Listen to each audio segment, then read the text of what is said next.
Hello, everyone. I want to take this opportunity to welcome each of you to our virtual book club. Our book is Seasoned with Grace, God's Recipe for Healthy Family Communication. So stay tuned, and we're going to get right into chapter 2 of this amazing book. I'm Dr. Robert Davis, family life educator and relationship coach. And welcome to UnBoxed, a frank and straightforward conversation about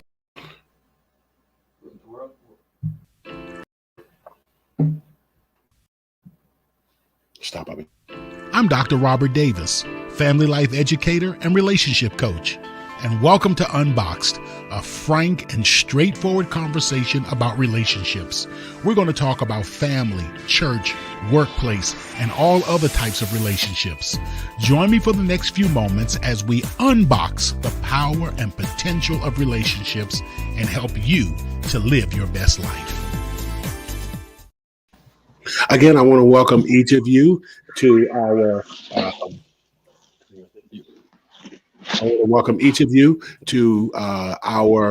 Season of Grace, God's Recipe for Healthy Family Communication, our book club.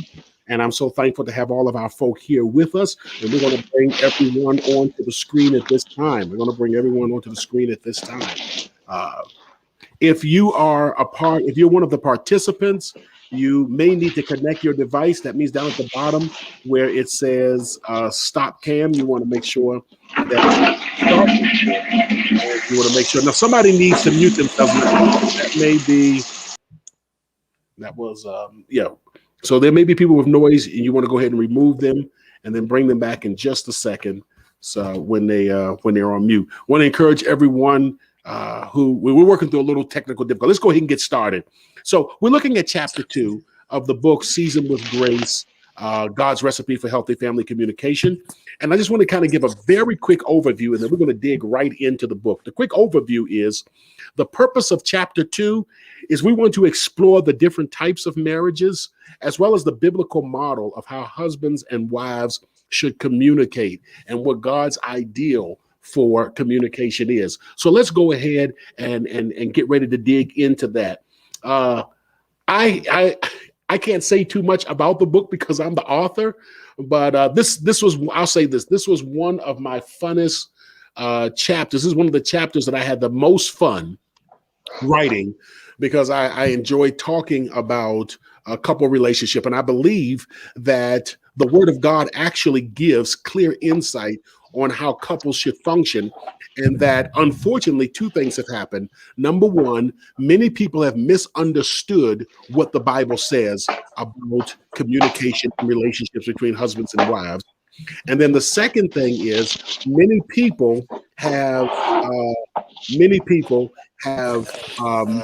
had problems as it relates to actually living out those principles. And there's been a lot of abuse and mistreatment and distorting of God's word. And so we want to ensure that we put it in this proper perspective. So let's go ahead and get started. And I'm going to ask, if you're moving around, if you're one of our guests that's with us, I'm going to ask if you're moving around, if you'll put your computer on mute, because we're able to hear when you're moving around, etc. So please put your computer on mute. That would be wonderful. All right, let's go ahead and get started.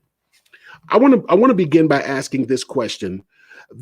In the book, we talked about 4 marriage types, and they're mentioned in the book. And those 4 marriage types are the selfish marriage, the half-happy marriage, the codependent marriage, and the covenant marriage. So based on the 4 marriage types that are mentioned in this book, which one do you think is most prevalent in our society? And is it a good thing or a bad thing? Why or why not? Looking at those 4 marriage types. And I'm going to go ahead and open the floor to our book club members. Go ahead.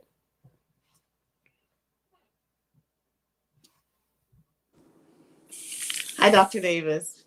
Hello. And I'm going to let Mikkel know that you need to unmute yourself. So the one that stuck out to me was the analogy with Claire Huxtable and her conversation with Elvin.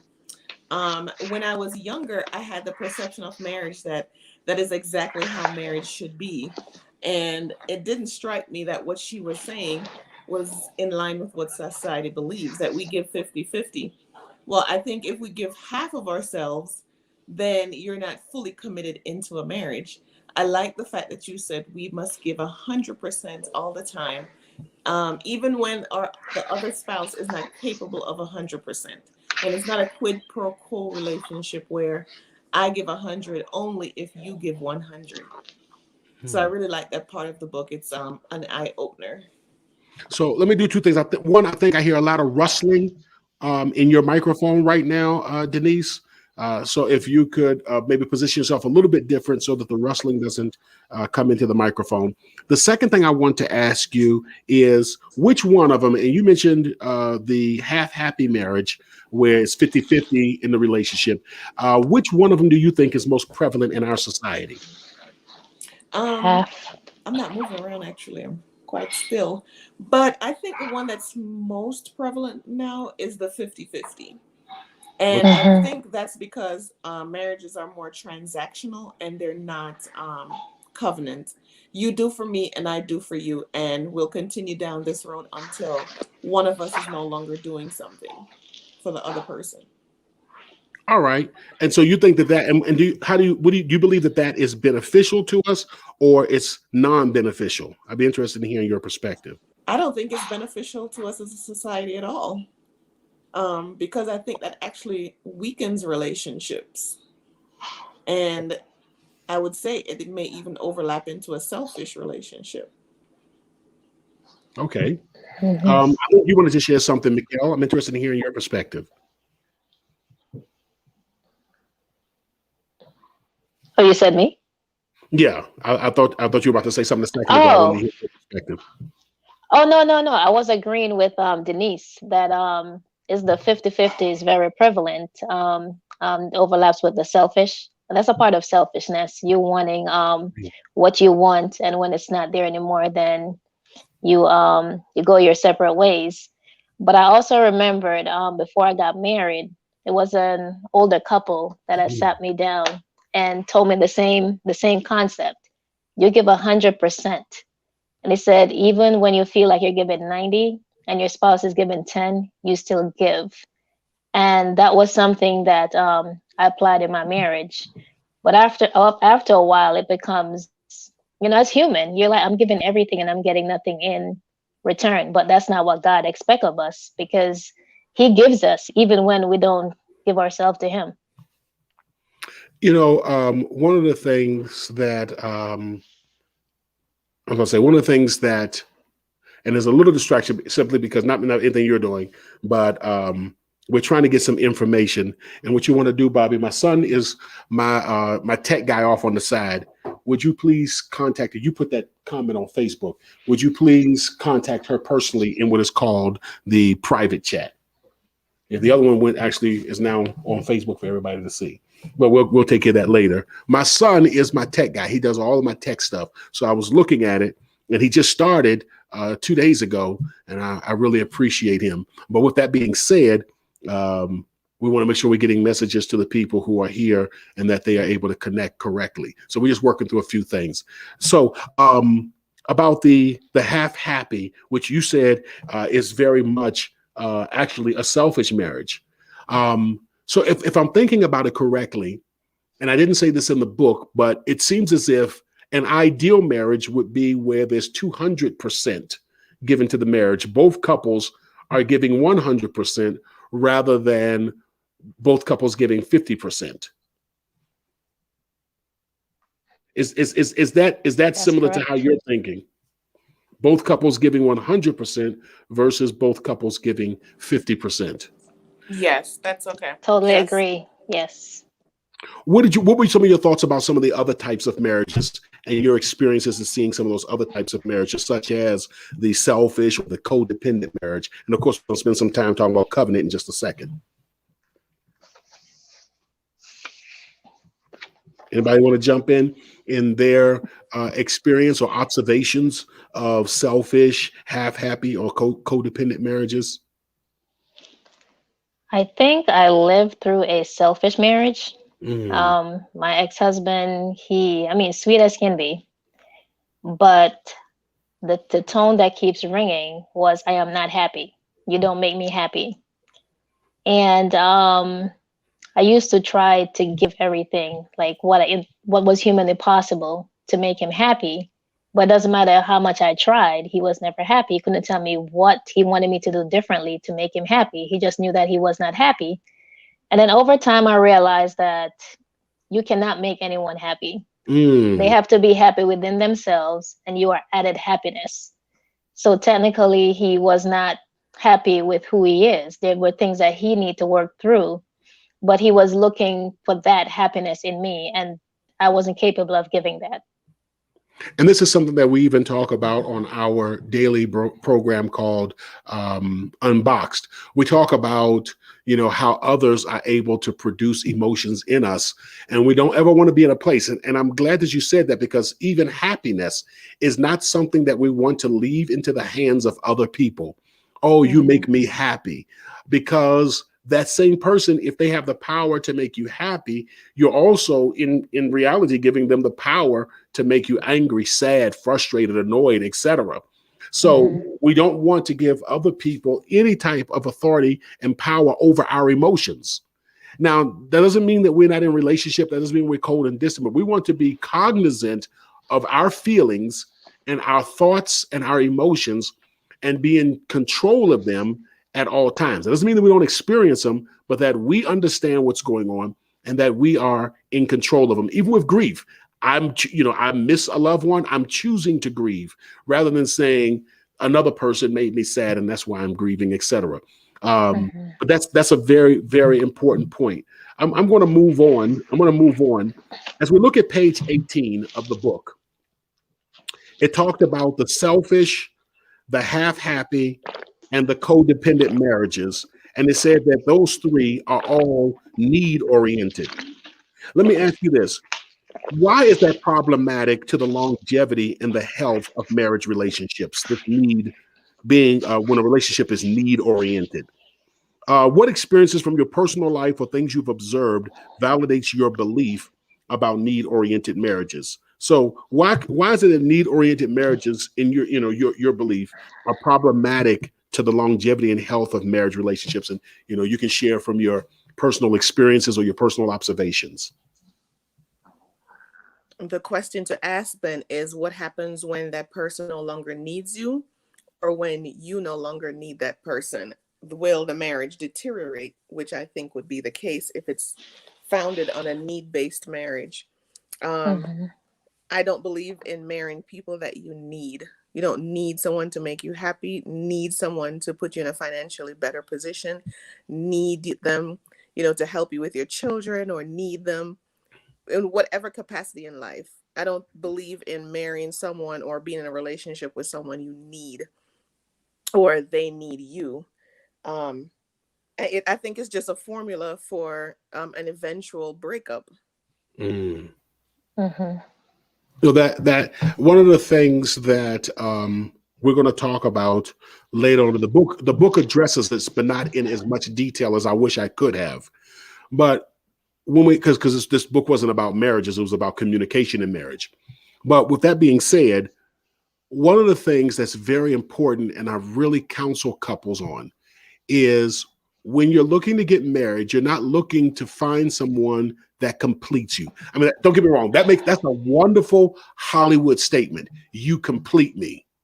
Oh, that just sounds good in a movie theater, but that's not good in real life, because the ideal relationship model for marriages is two healthy, complete people coming together. Because, and I want to share this, and I'll go through it very quickly. The reality of the matter is we don't know what tomorrow holds. So we enter into a relationship with someone who is healthy and strong, because a couple, one of the couples may get into a car accident that causes, brain damage and alters their entire personality. And so you enter into a relationship with someone who is whole and looking to give 100% because you don't know what may happen in the future. But you don't go out looking for someone who's damaged, who has issues and challenges, in the hope that you can love them to completeness. That's God's job, to love somebody to completeness. Our job is to find someone who is healthy and whole already. And that's a very important principle to think about. Denise, did you want to share anything on that before we move on? I was just going to say, we touched on that last week. And one of the things, when our takeaway was that we weren't going to marry people who weren't willing to change. And our buzzword was without intervention. We're all broken. We're all in need of change. We all have our shortcomings. But I think it's important, and all of us at some level is, damaged. We live in a sin-sick world. We just live in life. We become traumatized. We become damaged. But I think the crux of it is the willingness to change, the willingness to get help. And we talked a lot about that last week, and that's what we all concluded, that we shouldn't be in relationships where people are not willing to improve on themselves. Well, and so, but that predates the marriage, because once you're married, you're married. So make sure that you kick the tires. We're not talking sexually here, but test drive the automobile. You can know the person. Here we go. I had to put that disclaimer in there. Test drive the automobile and really get to know the person that you're dating. Because once you're married now. That's it. It's for life. I want to just take a moment and say hello to Jamie Mitchell. We're so glad that you're joining us. Also to Kevin Brown, who says, that's it, preacher. You complete me. Do I need to stop? No, you can keep on. You can keep on, Pastor Brown. Keep on sharing and letting us know. And if you have some thoughts, I'd love to share them with our guests. So let us know what you're thinking and continue to interact with us on Facebook. But yes, that is very prevalent in our society. Based on what you read in the book, how would you describe? Now, this is the ideal. We went from the less than ideal marriage types. But based on what you read in the book, how would you describe a covenant relationship? And I'd be interested to know, have you ever seen this type of relationship in real life? How would you describe a covenant relationship? And since this is not a test, you ain't got to repeat what the book says. I want you to share it to me in your own words, your own thinking about how a covenant relationship looks. Nobody? I talked to my wife because she and I have actually done seminars together, and we talked about covenant marriages. Well, I didn't want to hog everything. I didn't want to hog the conversation. Man, hog away. Oh my goodness. Well, I have been studying Gomer and the whole book of what's the book, Hosea. And I mean, it does put you, it's cliche to say it, but it does put you in mind of marriage and how God treats us, right? God doesn't give up on us. He says, I'm in a covenant with you. And that doesn't change, no matter how you behave. That doesn't change. I may get upset with you. There may be consequences to your actions. Sometimes there's a separating between us, but I still love you. I made a commitment and a covenant, which goes beyond a contract with you. And I think that marriage is going beyond that contract that we signed down at City Hall. It's more of a three-way thing between you, the person, and God. And God should be involved in it no matter what. Now, you and I didn't go down to City Hall. We actually had a church wedding, which, and if I'd had my way, my plan for the wedding was that it would have been very small, and it would not have been a catered affair. We would have simply asked some of our friends to make a potluck. Yeah, that was a situation right there. I was outvoted, even though there was only two of us on the committee. I was outvoted. I don't understand how that works. The math doesn't add up. And we had a full wedding. So since I was outvoted, when you talk about our wedding, could you please not reference it as the Justice of the Peace? Because I didn't get all the stuff that I wanted, and I want to make sure people know that it was a full-fledged wedding. Thank you very much. That's all I request today, because I'm a really good husband. There was a legality involved in it, because we had to ratify and go down and let them know that this is what our plans are. We're coming together civilly, but then we also had to present ourselves before God. And I think the covenant piece is presenting yourself before God. But let's not forget, there are people who do go to City Hall, but they are in a covenant marriage. They're not in a legal binding marriage. Mm.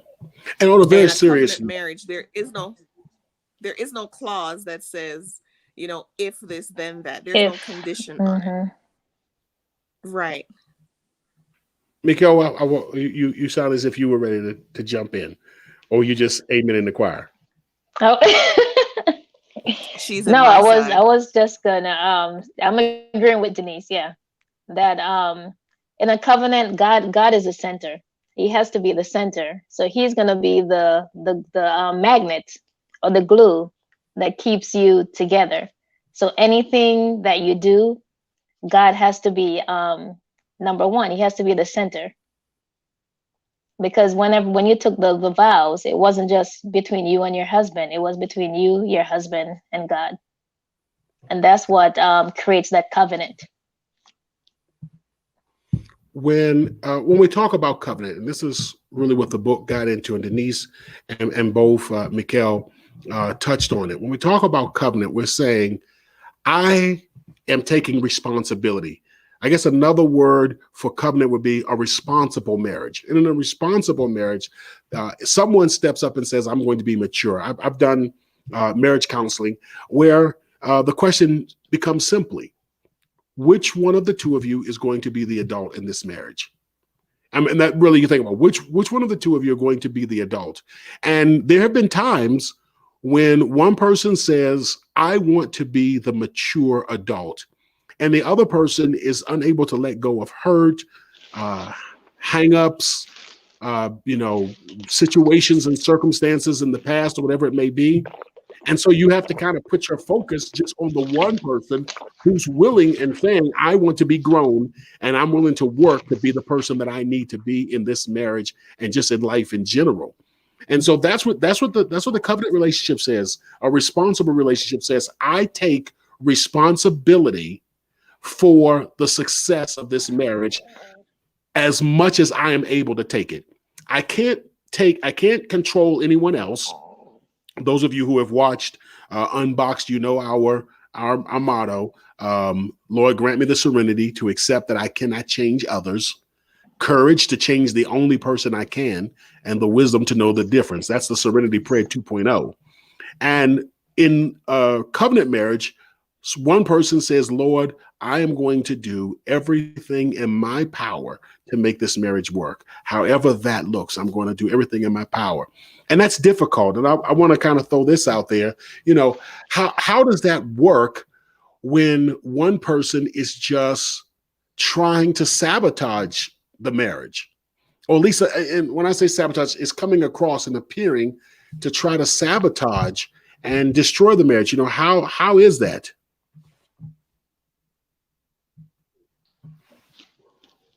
I want to hear from somebody. Kevin Brown says, as you get your thoughts together, Kevin Brown says, covenant marriage is a relationship where both are committed to the betterment of the person under God. Wow, I love that. I love that definition, Kevin. Thank you so very much. Covenant relationship. I'm gonna leave that up there for a second. Go ahead, Mikhail. You're about to say something. Oh no, I was listening to what you're saying, and that's what I was about to say. Like it takes two. Like I know that someone has to be mature and say that in spite of what this person does, it's not going to affect how I operate. But then it takes time and it takes growth to get to that point where you're saying that, okay, I'm going to do in spite of what he does or she does. Yeah. So what I was going to say, like, it takes two. Looking at what Pastor Brown says, where both are committed. So I think when one person is carrying the load, at some point that person is gonna be so burdensome, and I think that's when burnt out takes place and divorces happen. So both people has to be committed to walk side by side and say that we are going to make this work. It doesn't matter what it takes. So let me ask you this question again. What happens when you're in a marriage covenant, in a marriage covenant relationship, and one person decides for whatever reason, they are not going to continue. They're just not going to do it. They're not going to continue that. They don't want to continue doing their part.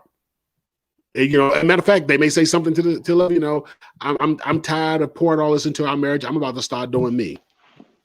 And I'm not talking about an affair. I'm just talking about they just, you know, they're gonna do them with their money, they're gonna do them with their life, etc. And they're not invested in the relationship. How does one navigate through that reality? Because that is a lot of folks' reality. And I believe that maybe some of our viewers who are saying, man, that's my reality. I'm trying, and the other person seems to could care less.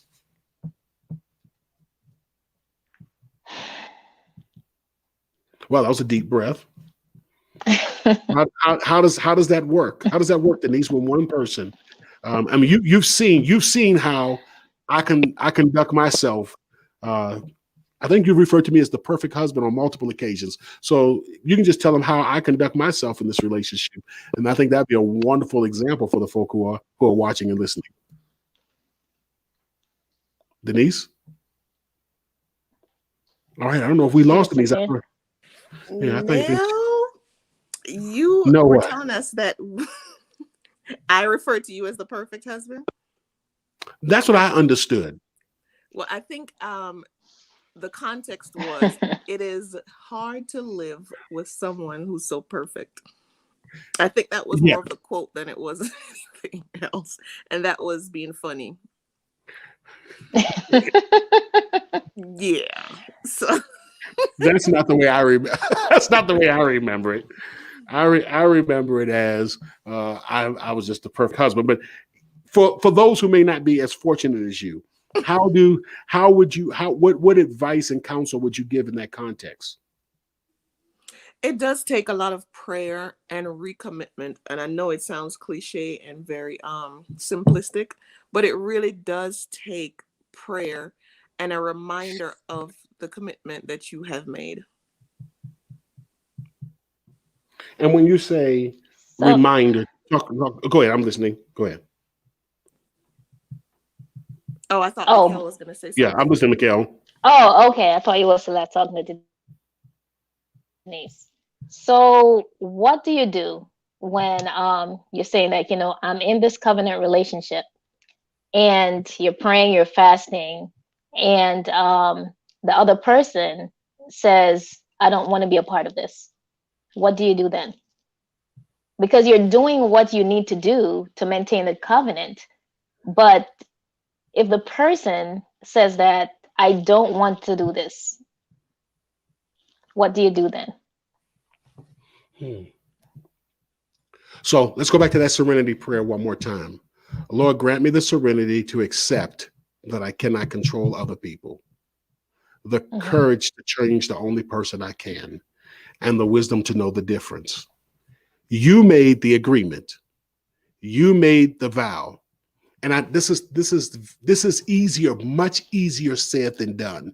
Because when we enter into a marriage, we bring into that all of our emotions, all of our all of our heart and soul and mind and strength. We bring all of that into the marriage. So it's easier just to say, regardless of how the other person acts, this is how I'm going to conduct myself.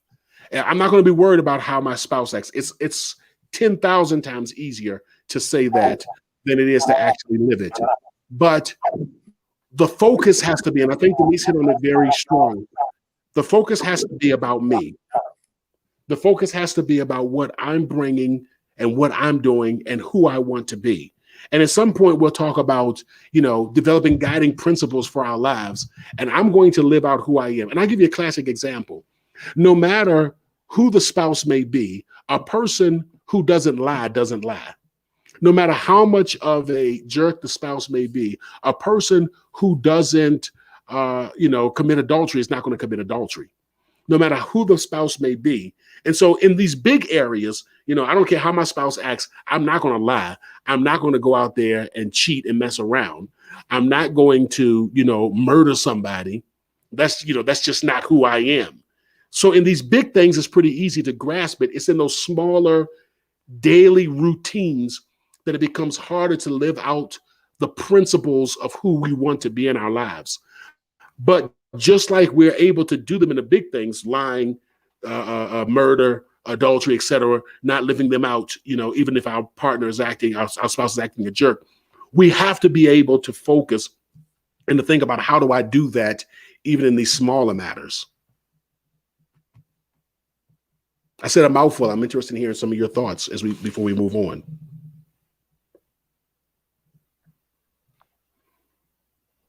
All right, I'm going to move on then. I guess everybody agrees wholeheartedly with me. That makes me feel good that Denise is not the only person who agrees with me wholeheartedly all the time. The author talked about, and we want to transition, because the chapter transitions from a general overview of what constitutes a happy and a healthy and successful marriage, and then begins to look at the roles, especially within communication, of the husband and the wife.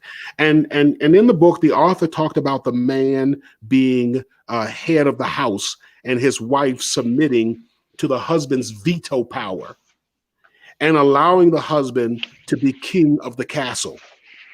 How did the concepts of the man being head of the house and the wife needing to respect him sit with you? How did that whole concept of the husband having veto power and being the head of the house and all those things, how did that concept sit with you? I'm interested in hearing your reaction as you were reading that. And is this concept practical or realistic in today's world? So how did that sit with you as you were listening, as you were reading that? Well, I was going to say, I love the idea of the man being the head of the house, the protector, the one who gives you what you want, the one who's responsible for taking care of you. I love that part. The part that was tough for me, and we've had these conversations, is the words you use: veto power, and having the last say and putting your foot down. And we've had these talks when it comes to like decorating and stuff. So I'm pretty sure that you remember them. But if that's what the Bible says, then that's what it is, whether or not we like it. The thing then is to go back to being the person that we want to be in the marriage. Do we want to be someone who show respect to our spouse? And if that answer is yes, then we have to live it out according to how that spouse view respect. Because sometimes we think we're having respect for a spouse and we're doing things that they don't even consider as respect.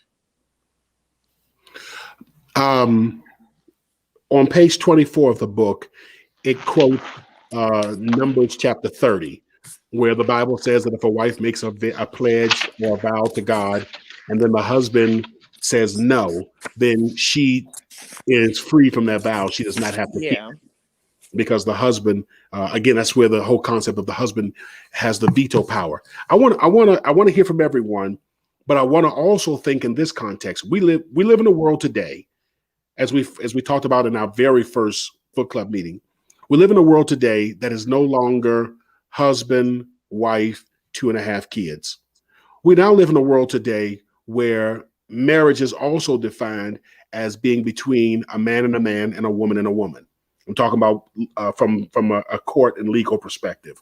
I know that this book is based on biblical principles, but in those relationships where you have 2 men who are married, 2 women who are married, is that concept still relevant, that one person assumes the role of having the veto power of being the headship in the relationship? Is that necessary? Have we grown past that in today's modern family? And I want to hear all of your thoughts. I throw in a lot of stuff. I want to hear all of your thoughts. Hey, Dr. Robert, this is Chanel. Hey, good to have you. Thank you. I wanted to jump in a little bit. Yes. On this, because I don't necessarily know if it's veto power is kind of a strong statement. I don't. But in the book of Judges, it talks about Ruth, and Deborah. And one of the things that I found very interesting in Deborah in her relationship with Barak, her husband. Yes, there was a Deborah before Michelle, but talk about that. But Barak God talked about men and women walking together in his unity. And so I wanted to hear your voice on walking together in unity, and not really about whose roles and responsibilities it is from a male and female perspective in making the marriage work, so long as they're walking together in partnership and in unity with the kingdom of God. So I just wanted to hear about that a little bit. So theoretically, I mean, whether it's a business partnership or a marriage partnership, theoretically, you would want that at all times there is harmonious agreement. But in the reality of human relationships and human life, that just doesn't always happen. That's just not the reality of what happens. And so whether it is, when two people have a business together, they have, one person typically has, somewhat of the final say on how things are going to go. And sometimes it alters between, the two, hey, I'll let you make the final call here, etc. But typically there needs to be some kind of a system in place for how decisions are made.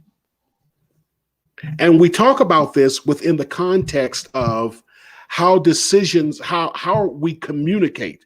So the veto power, the man being the head, is within the context of the woman expressing to her husband that I love you, and that not that I love you, but that I respect you, and that I acknowledge you in this way.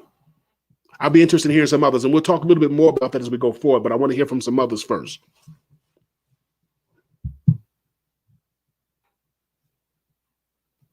You heard Chanel's comments. Is there anyone else who would like to speak on Chanel's comments?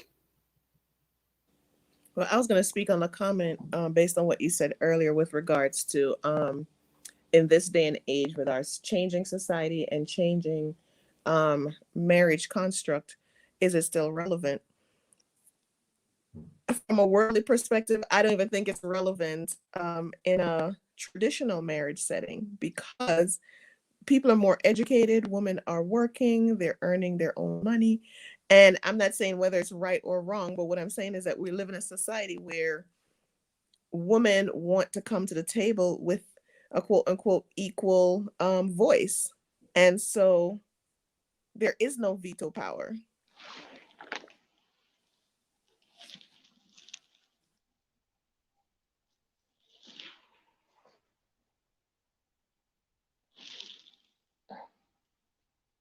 I can't hear you, Robert. Kevin Brown made a statement. I put myself on mute for a second. Kevin Brown made a statement. He said, decisions should be made according to strength. I wish we had him in the conversation to elaborate upon that. Decisions should be made according to strength. And he goes on to say, so my wife takes the lead, takes the wheel in the areas where she's strong, and I do the same in the areas where I'm strong. So it's kind of like the veto power, the lead is taken, according to what he's saying, based off of who is strong in a particular area.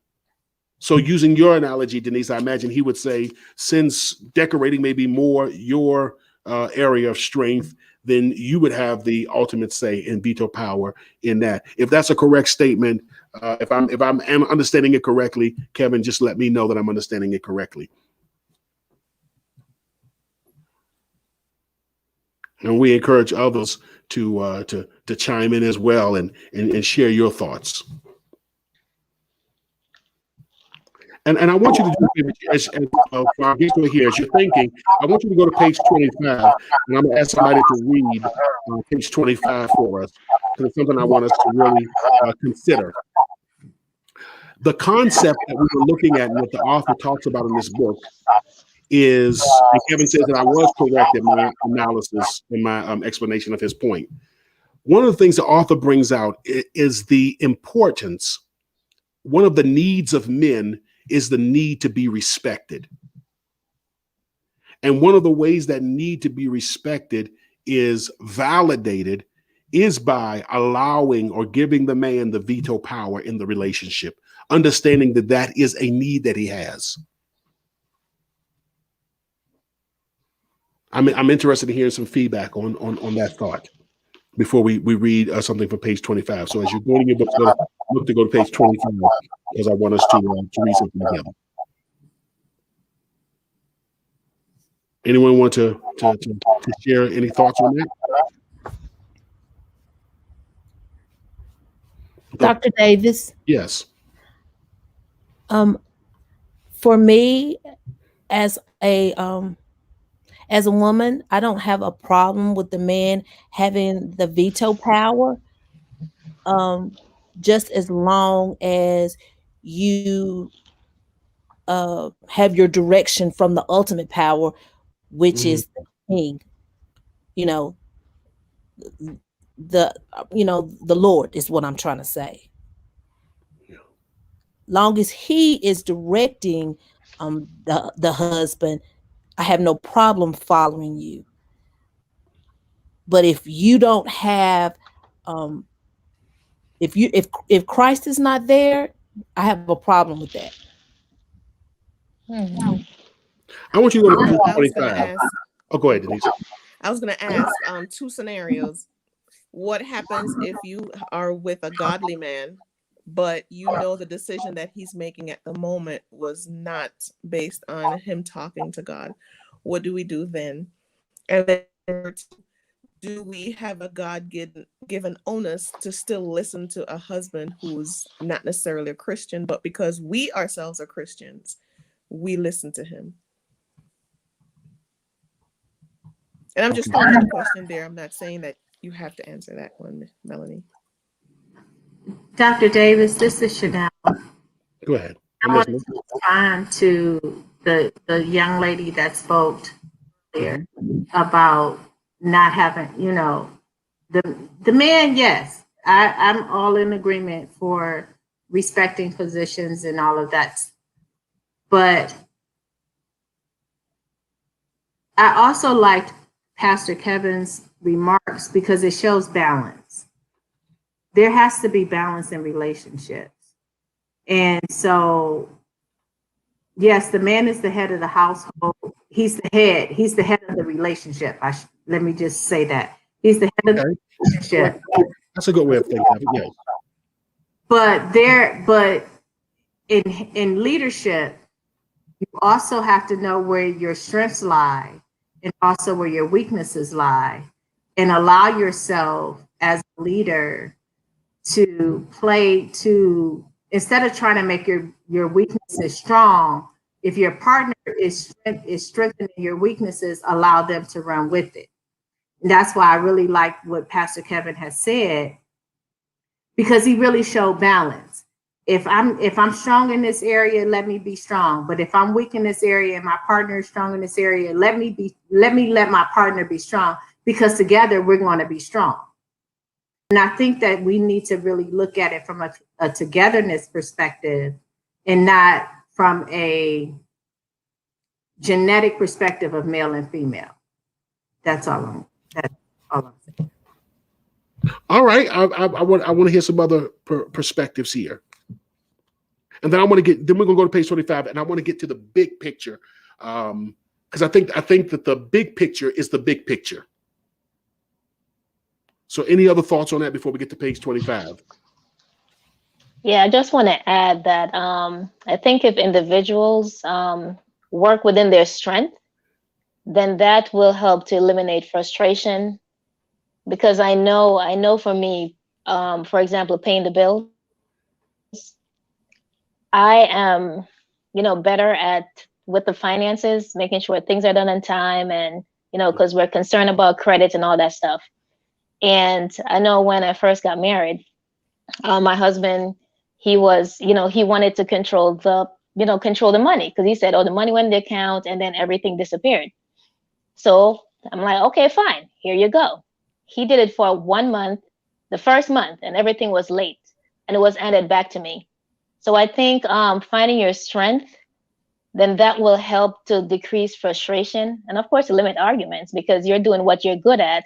And then I can't get on you for not doing a good job or getting stuff done on time, because each person is doing whatever they're good at.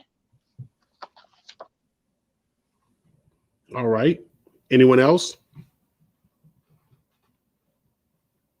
I want to go to page 25. Will somebody be so kind as to read page 20 from page 25, the the two paragraphs, the one that starts with "still on respect and submission," or start where it says "still on respect and submission."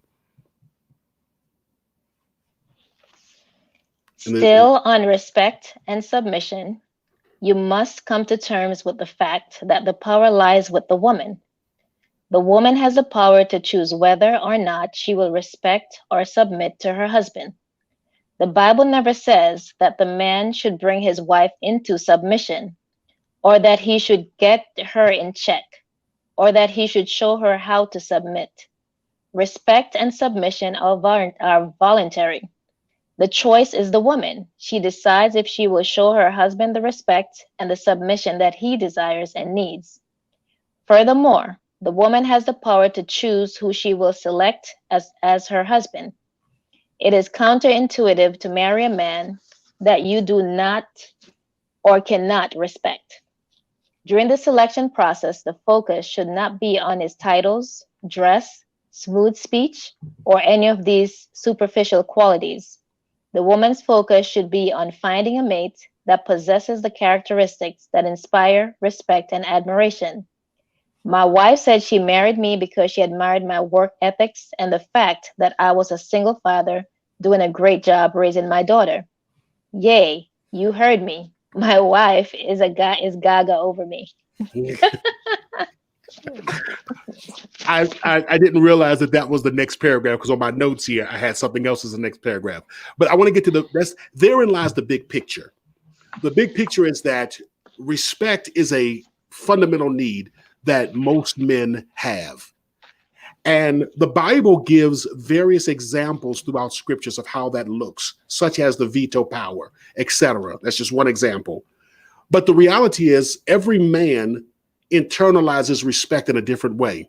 So if I was talking to a man, the thing I would share with him is, let your wife know in very specific ways what you consider to be respectful and what you believe she should do to affirm to you that she respects you. Because it may not be the veto power. It may not be the one who controls who I don't say controls, but rather, who manages the money. It may be other things that, but that is something that the husband and wife need to come to. And we talk about this, the power, as we shared, the power really lies with the wife. Let me read something real quick, and then I want to get on, because I think this is, we want to make sure that we balance this thing off. And that is the black man. You know what? We're gonna finish this thought, and then we'll pick up here next week when we talk about the man's responsibility toward the wife. But I want to share this. This is a very deep thought. At least I think it's a thought that needs to be shared. Again, from page 25, the black man needs his black queen to encourage, support, and make him feel like a man. When the black man is in public, he knows his status, knows his place, knows how much power, influence, and prestige he has. When he is pulled over by the police, when he applies for the job and never gets a return call, etc.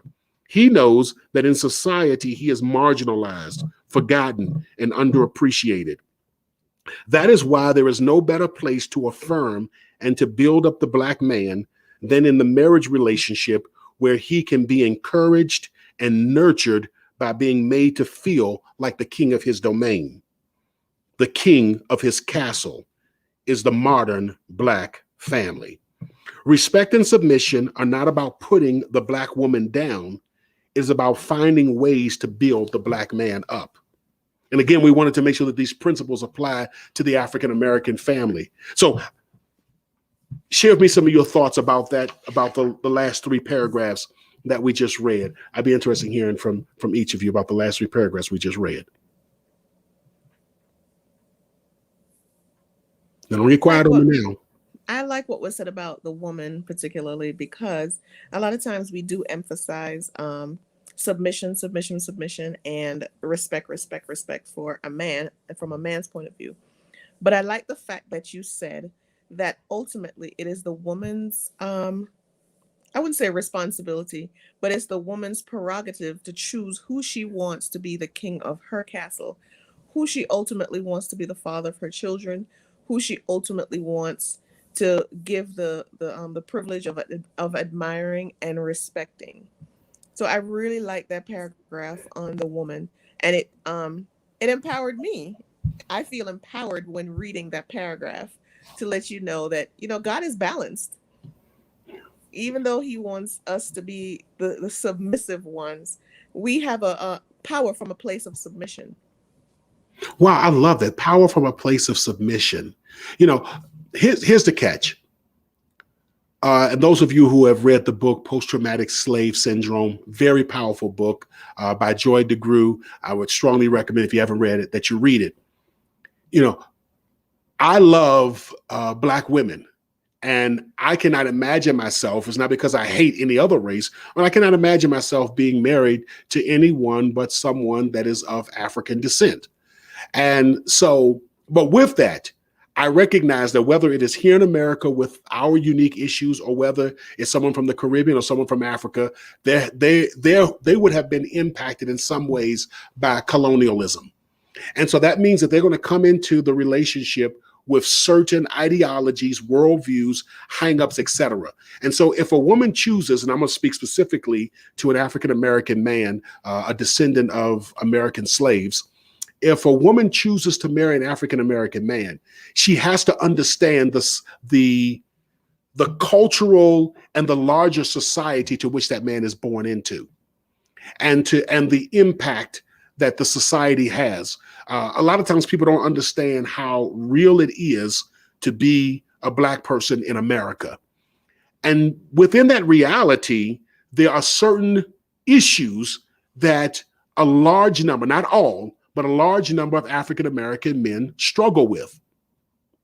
And a lot of that is because of how society treats us and places us.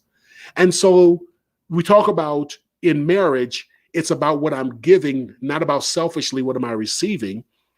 The African-American woman, the Black woman who marries a Black man, it has to say within herself, I know that in our society, this is how Black men are treated. So I want to counter that in the love of this marriage by providing this. And that one key thing that we talked about in this book, and that is just reality, is I want him to know that in his home, he is respected. So it's not about the putting down of the Black woman, as I just read in that paragraph. It is about saying, how do we build up the Black man? And of course, that statement, as we're going to dig into next week, we're going to go into chapter 3 next week. We're going to finish chapter 2. That statement has a flip, because the Black man has to say within himself, what do I do and what is needed to build up my Black queen? So that the covenant relationship is lived out. And that covenant relationship that says, what can I do to build up my spouse? How can I empower them to be the best that they can be? Okay, I said an awful lot right there. In these last couple of minutes that we have, I'd like to hear some responses to that thought and process your thinking in this area.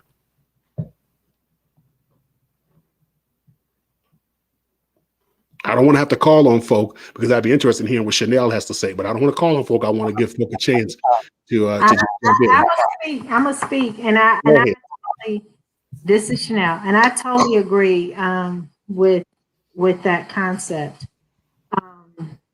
because our Black men do face a lot in society, and as the nurturers of women that we are, we want to make sure that the home is a safe haven for our men. And so I think that's something that I think every good Black woman wants to strive for, is making sure that there is safety, there's a safetiness in the home, and that we are there to uplift our Black men in every aspect. Because we know, I mean, as Black women, we face the same troubles in society as well, but you know, we want to make sure that our Black men are cared for, are loved, are respected in their homes. So yes, I totally agree with everything that you just said. And I'm going to flip that next week. So men, tune in, because next week we're going to flip that. I love what you just said, Chanel, about safetiness. And it made me think about something that If you ask a man what is safetyness, his definition is nobody gonna break in my house and bother my family. That's safetyness to a man.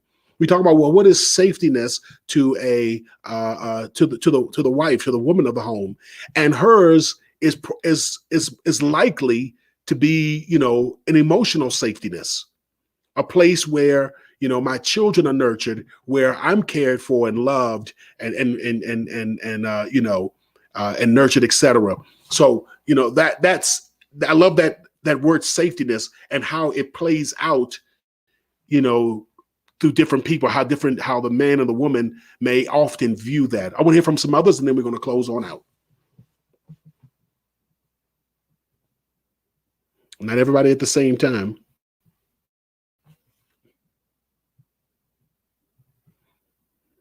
I don't have to call on anybody. Do I have to call on somebody? All right, Denise, do you have any final thoughts? No final thoughts, just processing what you've said with the statement. I do agree with it, and I think all that is true.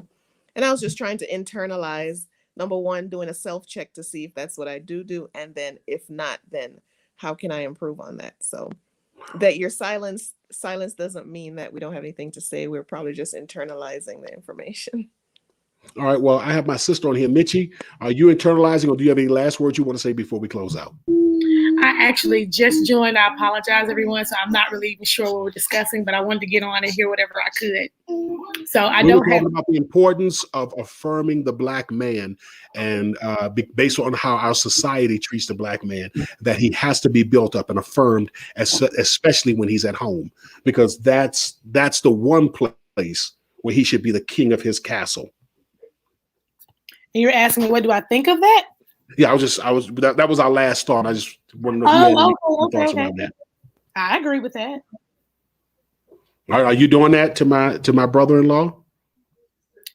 He is the king of this castle. He is the king.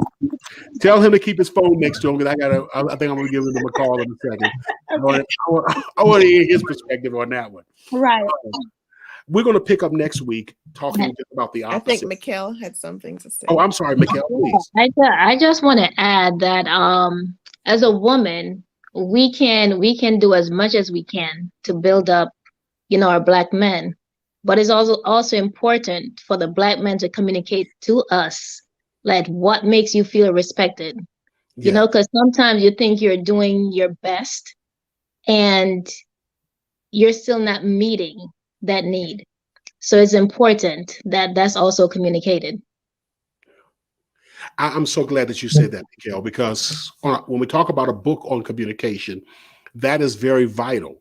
You have to communicate. And I shared that a moment ago about how different individuals, so one man may say, this is how I provide leadership, which is by, you know, managing the finances. Another man may have a total different thing.